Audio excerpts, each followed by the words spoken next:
thank you for allowing yourselves to be questioned by all of us, and especially to you, Ms. Pinheiro, for just sharing your deeply personal story. I know it still breaks your heart to have gone through both of those abortions and the reasons that you had to. So thank you for sharing. Women's freedom to choose is under attack in our country.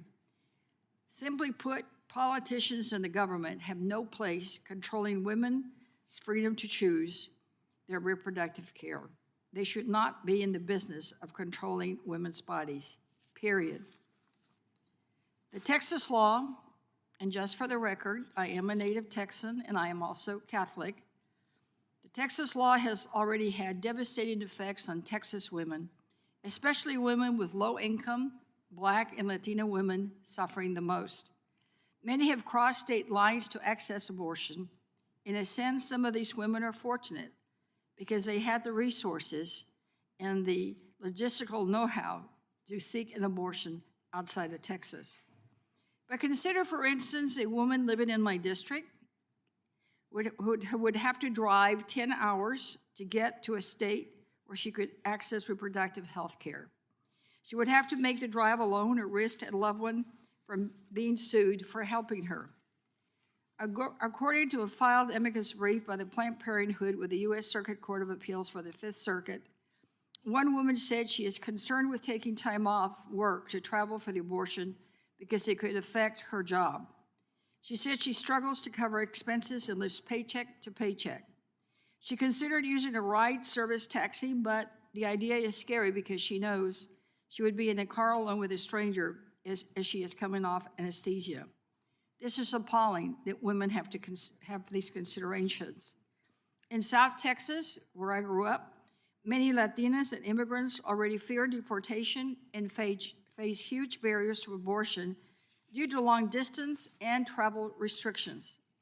Another woman in Houston who only speaks Spanish shared her concern that she had not been to another state and could not understand why, still cannot understand why they have to leave Texas for an abortion or what would be required when they get to another state.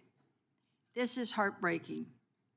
Just a few weeks ago, I visited my local Planned Parenthood health center and heard countless of other stories about Texas women who are resorting to self-help, including drinking abortion tea that they found on the internet. And dare we say that many of this results may end up in backroom alley abortions and maybe even the use of hangers, as we saw in the past. This is totally unacceptable. We trust women to know what they need and how they come to this decision with their families, their faith, and their future in mind. And Americans agree. Mr. Chairman, I have an exhibit here that I asked to be a unanimous consent to be entered in the record. Without objection. The results of a Gallup poll which say Americans still oppose overturning Roe v. Wade. Nearly 6 in 10 Americans do not want Roe v. Wade overturned. And Texans too agree. Without objection. A recent poll in April of 2021 says that a majority of Texans are against new abortion restrictions, overwhelmingly oppose provisions in HB SB 8. Again, majority of Texans, April, just a few months ago. So the fact remains that this bill has had devastating effects on women and will continue to do that. So I want to start with the doctor. If you would just, again, thank you for going through all the other things that Texas does to restrict abortions. And are you seeing more and more women going out of state, particularly minority women? And have you seen any impact or effects of any self-help that they may have done on their own? I am. I travel to Oklahoma to provide abortion care as well. Prior to SB 8, maybe about 10 to 15% of my patients in Oklahoma would be from North Texas. Last week, 80%.